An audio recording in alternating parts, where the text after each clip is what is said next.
वो तकलीफ किसको समझ में आएगी। मेरा भाई कहती है कि रैन दिवस मुझे नींद ना आवे, भावे अन्न न पानी। अब रात और दिन उन्हें नींद नहीं आती, पानी और खाना अच्छा नहीं लगता। ऐसी पीर बिरह तन भीतर, अंदर अंदर वो सुनकती है, दर्द होता है। बाहर किसी से कहूं मुझे दर्द हो रहा तो बुखार हो तो समझ में भी आ जाए कि शरीर गर्म है, लेकिन अब अंदर की पीर को कौन समझे। और पीर का तो दर्द का कोई स्वरूप होता नहीं है। कोई आदमी किसी महात्मा के यहाँ गया, जब नहीं मानता था तो एक डंडा उठाया, जोर से मारा तो चिल्ला पड़ा, भाई तुम क्यों चिल्लाए? कहे दर्द होता है। तो दर्द का क्या रूप, कहाँ है दर्द, दिखाओ। तो दर्द का तो कोई रूप है नहीं, वो अंदर ही अंदर सुलगते हैं। ऐसी पीर बिरह तन भीतर जागत रेन बयानी, खोजत फिरो भेद बा घर को कोई न करत बखानी। मैं खोजता हूँ कि मुझे प्रीतम कैसे मिलेगा, मालिक का दर्शन कैसे होगा, लेकिन कोई बताता ही नहीं। किससे कहे सुने, कोई सुनता ही नहीं। तो जिसको मालिक के दर्शन की तरह डर है, उसके पीर दर्द को कौन जाने। यहाँ कोई पड़ा हुआ क्यों पड़ा है? कोई धन के लिए तो पड़ा नहीं है। यहाँ जो खार चांद है वो इसके लिए तो नहीं है कि बाबा जी से कोई धन और कुछ मांगने आए, ये तो कुछ और है। अब इसको कौन समझे कि पड़े हुए इनसे कहे तो सीधी समझ में आता नहीं। फिर ये कहते हैं कि बाबा जी ने इनको कुछ दे दिया होगा, बाबा जी कोई किराए राय पर ले आए होंगे, तो बाबा जी किराए पे लाते तो 15 दिन 20 दिन, घंटे 2 घंटे तो किराए पे ले भी आ सकते। 2-4 करोड़ रुपया खर्च करो तो आ भी जाए, मजदूरी के नाम पर दे, लेकिन अब इतने दिनों तक कौन पड़ा था? तो सोचने की बात। बोलो। पाम थके बारी भई डगर चलो ना जा, क्या करें? कोई सुनता नहीं, कोई रास्ता बताता नहीं, कोई भेद वाला कोई है नहीं है। आग लगी हुई है, ये भी कोई नहीं जानता है, डगर चली नहीं जाती। कोई मंजिला बताने वाला तो जल्दी काम बन जाए। हाँ, वार वार गिरे गिरे पड़ू कासे कहूँ दुख क्या करे? हाय हाय चिल्लाती है, वो दुख किससे कहा जाए? अपनी बिता कहो न का उतार, सुनकर लोग अटलाइए है, बांट न सके को। अगर किसी से अपनी पीर बताई जाए तो बात तो कोई सकेगा नहीं, सुन करके लोग हथेली सिधोरी करेंगे। तो इसलिए अपने दर्द को किससे कहा जाए? कोई सुनने वाला हो फौरन कह दिया जाए मेरे दर्द को बैठ दे। तो खोजत खोजत मिले संत सदगुरु, दीना सूरत सैदानी। खोजते खोजते खोजते खोजते रहदार संत मिल गए, मुझे सूरत का रास्ता बता दिया जीवात्मा का। दीना उन्होंने सैदानी मदद दी, दया दृष्टि की, मैं मिल जाए पाए पी अपना तब मेरी पीर बुझानी। मेरा कहती है तब मैं गई उनकी कृपा दया से, और मैंने प्रीतम का दर्शन जब किया तब मेरा दर्द गया। नहीं तो कोई न जाने मेरा दर्द, मुझे तो लोग बावला समझते हैं, पागल। तो ये है मालिक का गोपनीय रहस्य। इसके लिए खोजना है, तलाश करना है, अंदर में तड़प उठनी है। जब खोजोगे ढूंढोगे तड़प होगी, कोई न कोई चलते फिरते मालिक सामान तैयार कर देगा, आ जाएंगे और आकर के तुम्हें बता देंगे, मदद दे देंगे, चल पड़ो। उनकी दया दृष्टि लो, घर में पहुंचो अपने। जो पहुंच जाएगा लौट के कभी नहीं आएगा। हाँ, पिया मिलन सुख सहन की मुकुदेरी बता। जो पिया का सुख है, आनंद है, वो मुझे तो बता दो कि कैसे मिलेगा। मुझे तो उसी की लगन है कि मेरे प्रीतम का जो आनंद सुख जो है वो मिलना चाहिए, और बाकी तो यहाँ कुछ मिलता जुलता नहीं है। ये तो बहुत कुछ ढूंढा तलाश किया, इसमें बहुत रही रोटी चिल्लाती है तो सभी को देख रही है, लेकिन इसमें तो कुछ है नहीं। हमारे पिया का बता दो हमको सुख और आनंद। हाँ, बिछुड़न पिया दुख जब से पिया बिछुड़ गए मालिक वो प्रीतम, तब से इतने दुख से है कि कहा नहीं जाता। और जब वो मिलेंगे तभी ये सब दुख जाएंगे, और जब मिल जाएंगे तो अपने दुख को गोद धर कर उनको सुनाया जाएगा। जब प्रीतम मिले तो सबने ये दुख सुनाए। बोलो। बिछुड़न पिया दुख सुख सहूं कासे कहूँ सुनाए। जब सुधिया में पिया मिलन की तन मन चित्तया कोला। जब याद आती है प्रीतम के दर्शन की मिलने की तो ये तन और मन दोनों अखड़ा जाते हैं, व्याकुल होते हैं। फिर संसार की तरफ से कुछ अच्छा नहीं लगता, संसार एक उदासीन मालूम होता है, कुछ है। जब ये दशा हमारी पक जाती है तो सब कुछ जल्दी बन जाता है। सारा मसाला, सारा सामान, शील, क्षमा, संतोष, ग्रह, विवेक, और जैसे ही तड़प हुई तो काम, क्रोध, लोभ, मोह, अहंकार पता नहीं किधर चले जाते हैं। क्या बेहोशी उन पर आ जाती है, ये फिर उठते ही नहीं है। शील, क्षमा, संतोष, ग्रह, विवेक, ये सखियां सूरज का, जीवात्मा का फौरन साथ देती। और फिर गुरु महाराज जब जिस समय पर भी 100 वर्ष पहले, 200 वर्ष पहले, 400 वर्ष पहले, जब कभी भी किसी मानव तन में जीवात्माओं को मिले होंगे उनको ऐसा ही ये कष्ट कलेश भोगना होगा, हुआ होगा, और फिर उनके ऊपर दया दृष्टि हो गई होगी और पार हो गए, निकल गए। ऐसा को देश को जीवात्मा मनुष्य शरीर में ऐसा कोई है उस देश का आने जाने वाला कि मुझे उसका भेद बता दे कि ये आने का, ये जाने का रास्ता है। कोई आने जाने वाला उस देश का वासी जिसने प्रीतम का दर्शन किया है कोई है, उसकी तलाश करती है, खोज करती है। आप यहाँ क्या खोज रहे हो? अभी ये अगर किसी को बता दिया जाए कि तुम्हारे घर में तुम्हारा बच्चा गुजर गया तो यही से रोना पीटना शुरू, भागेगा घर में जो के साथ।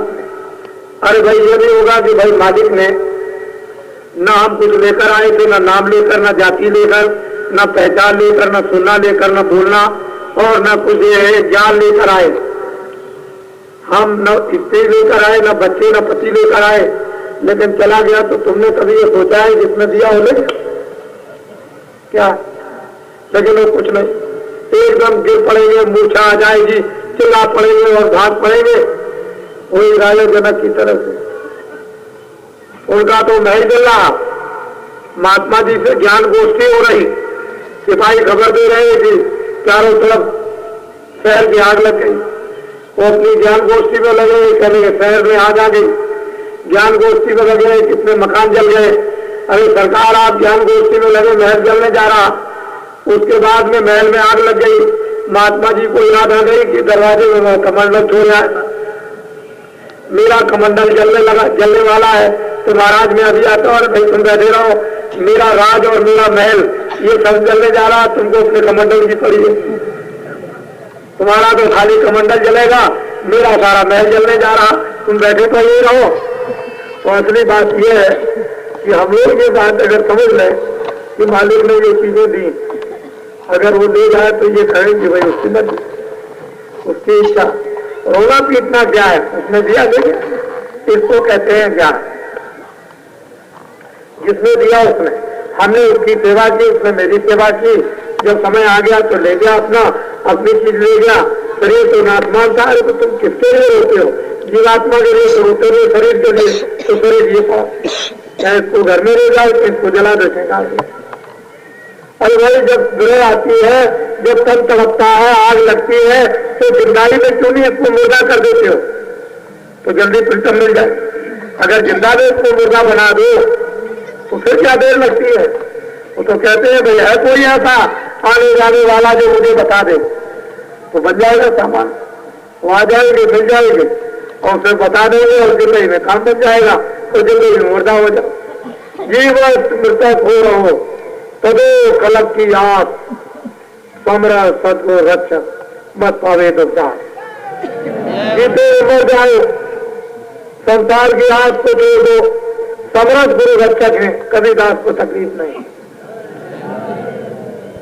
तो इसलिए समय ज्यादा होगा और आप ये कार्यक्रम देखते हैं झुंड बना करके जो चला रहे हो, उसमें विचार विमर्श हो रहा। आप लोग जो 11-11 आदमियों की टोलियां हैं, उसी तरह से अपने अपने जिले गांव गांव गांव में बना लें। 11-11 आदमियों की टोलियां बनाना बहुत जरूरी है। उसकी आपको छोटी छोटी किताबें कापियां मिल गई। कोई ऐसा नहीं व्यवस्था से जो निर्माण हो रहा उसी तरह से चलने दें। ये राजनीतिक निर्माण नहीं है, ये धार्मिक निर्माण है। कोई आदमी ऐसा न समझे कोई राजनीतिक निर्माण, धार्मिक निर्माण है। धार्मिक निर्माण का आप काम करो।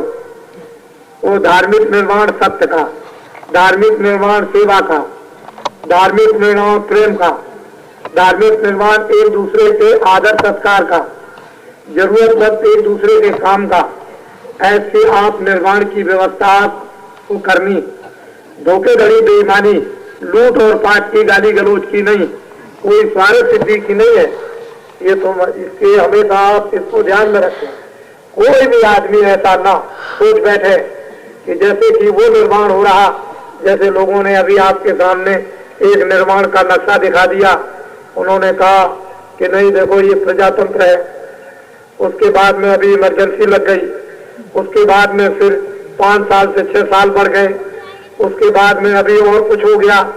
उसके बाद ये कुछ हो गया। ये इस तरह का कोई निर्माण नहीं। ये धार्मिक टोलियां, धार्मिक काम, धार्मिक निर्माण। मैं ये कहता हूँ कि मथुरा में सब लोग एक धार्मिक हो जाए तो काम तो कोई ना कोई करेगा। एक यूपी में सब लोग धार्मिक हो जाए तो काम तो कोई ना कोई करेगा। वो तो एक मिनट मात्र काम करने के लिए कोई ना कोई काम की व्यवस्था के लिए बैठा ही रहेगा। तो इसलिए ये बात सोचना है, काम होना। काम प्यारा, चाम नहीं प्यारा। काम की तरफ देखो, चाम की तरफ मत देखो। जो काम करेगा उसी का नाम और वही प्यारा। एक पिता के विपुल कुमारा हुआ पृथक गोष्ठी रचारा। को पंडित को तापत को धनवंत को सूर विख्याता। सपत पिता प्रीत सम हुई सतह के पिता की मोहब्बत सब पर। लेकिन जो पितमान वचन मन कर्मा प्रिय प्राण समाना। मनसा वाचा कर्मणा से जो पिता की आज्ञा का पालन करता है वो प्राणों जैसा होता है। तो आपको जो काम बताया गया उसको पहले समझो। समझने की प्रणाली को आप अपने में डालो। कभी ऐसा मत सोच बैठना तो 11-11 आदमियों की टोलियां वो बनती चली जाए। और अभी आप जा रहे हो, जाते ही शहरों को छोड़कर तहसीलों में, कस्बों में जो बड़े बड़े गांव हैं, उन गांव में आपकी फेरियां जाते ही बहुत भयंकर रूप से निकलेगी। जब जिसको समय मिल जाए अपने आप जिले के लोग, उस क्षेत्र के सब लोग बैठ करके अपनी बात करना, सबको सूचना देकर और फेरी का जो भी दिन और समय निश्चित करना हो करके वो फेरियां सज्जू के आने का पैगाम आपको सुनाना है। ये बात आपको ध्यान में रखनी है। और बाकी मैं आज शाम को सब आपको बता देता हूँ। वो मैं सब लोग आए जाते हैं शाम को तो सबको सुनने को मिल जाए। अब समय अधिक हो रहा है, मैं इसको बंद करूंगा ताकि आप अपनी अपनी बातों को और कर लें। और शाम को 7:30 बजे, वैसे तो मैं 7 बजे के करीब यहाँ आऊंगा। कोई शादी वगैरह होती है तो भी 10-5 मिनट में हो जाती है। और शादी के कार्यक्रम तो आप देखते हुए चलते ही रहते हैं। ये तो रचनात्मक काम होता है, ये बिना पैसे के, कोई पैसा लेना देना नहीं। यहाँ 10 मिनट में कर दी जाती है। उसके बाद में आपको भी छुट्टी मिल गई, आपको भी लड़का और लड़की अपने एक दूसरे को लेके चले जाए। और फिर ये इतने बाराती घराती भी इतने और बाराती भी इतने, दोनों एक ही काम करते हैं। घर का भी काम करते हैं और बारात का भी काम करते हैं दोनों। फिर ये समय किसको मिलता है कि कितने लाखों के बीच में लोगों का ये सब एक कार्यक्रम रचनात्मक हो संबंधों का, ये बहुत बड़ी चीज होती है। तो वो मैं 10-5 मिनट पहले आकर करा दूंगा। लेकिन सत्संग 7:30 बजे प्रारंभ होगा और जितनी देर तक कहूंगा तो आपके सामने। और आज शाम को सुनने के लिए सब लोग बिल्कुल तत्पर रहो। जैसे ही आपको ये आवाज मिले वैसे ही आप चल दो। और सेवादार सब जगह पर अपनी अपनी सेवा ड्यूटी में चारों तरफ रक्षा ड्यूटी में लगा दें ठीक से। और ये देखो, मैं रात को कभी निकलता हूँ 2 बजे, कभी 1 बजे, कभी 12 बजे, कभी और जब आप सो जाते हो तो मैं निकला करता हूँ और टेंटों में घुमा करता हूँ। आपने रात को मुझे पकड़ लिया, मैं रात को चुपचाप घूम रहा था तो मुझे आपने पकड़ लिया, मैं ऐसे घुमा करता हूँ।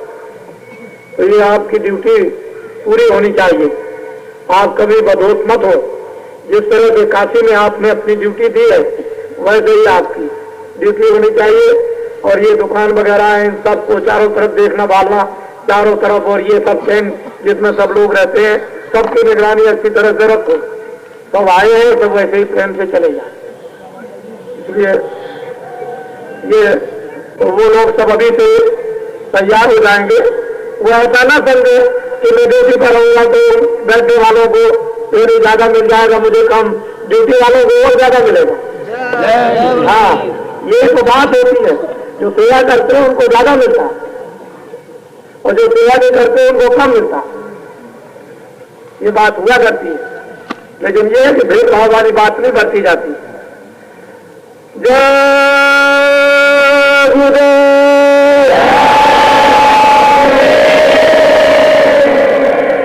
अच्छा ये बताओ, आपके यहाँ सूखा पड़ा है? आपके यहाँ सूखा पड़ा है? अच्छा तो बोलिए, आपके यहाँ सूखा पड़ा है? ये देखिए, ये लोग सूखा पड़ा है, ये सूखा पड़ा हुआ है। और सुबह का, दोपहर का, शाम का जो ये आवाज निकलती है, ये तो बड़े बड़े लोगों को यहाँ सुनाई चाहिए कि ये क्या कह रहे हैं। अरे आपके देहातों में सूखा पड़ा है?